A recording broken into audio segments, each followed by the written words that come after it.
थासिगी हौखिबा तांग तरागा मापनदा अखोई यारिपोक चंगम दबिदगी अदुगा हौजे हौजिकना गुवाहाटी दा लैबा मोहम्मद फैजुल हक कौबा अदुगुंबा मियोय अमगी टाटा ट्रक अमखक मागी नंबरना NL01G 9226 ओइबा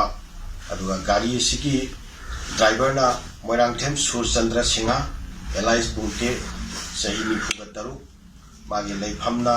वांगोई पुलिस स्टेशन की मनुंग चनबदगी ओइबा अदुगा हाउबम नावचा सिंह हेंडमैन ओइना यावबा सही कुनमुक सुरबा माकसु वांगोई पुलिस स्टेशन दगी ओइबा अदुगा लोइनना जहांगीर आलम हेल्पर ओइना यावबा माकसी अखोई आसाम की मनुंग चन्ना लेबा बारपेटा डिस्ट्रिक्ट तगीनी अदुगा यूनुस खान हेल्पर ओइना यावबा यारिपोक चंगम दबी मथक लेकाई दगीनी सही कुंथ्रागा निथोयरोम सुरबा हाइरिबा मियोइसिंग असि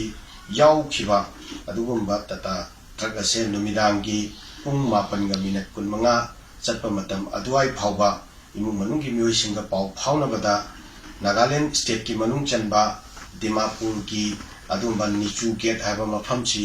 लाले हाइबा पाव पिबिरा अमगा मखाताना पुंग 10 मखाइरोम चटपा मतमदा फोन तौबदा करिगुंबा अमता फंगबा ngamखिदबदगी हाइरिबा मियोइसिंग असिगा लोइनना गाड़ी सिगी करिगुंबा लला लंजिन दिखुन अमा फोबा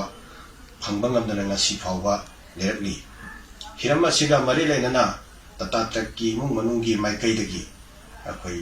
अमुकोकता खंगहन बिरकपगी मतुंगिना अमुकोकना मसिगा मरि लेनना मतिक चाबा लौखटफम थोपा थबक लौखट पिननबगीदमक्ता मणिपुर की इकाई खुमनजरबा अखोई DGP दा आई बसेरोल अमा अखोई पीदुना अखोई खंगन जरुरे DGP ना अखोइदा मसिगी चपचाबा दुंबा लौखटफम थोपा थबकसिंग अदो सोइदना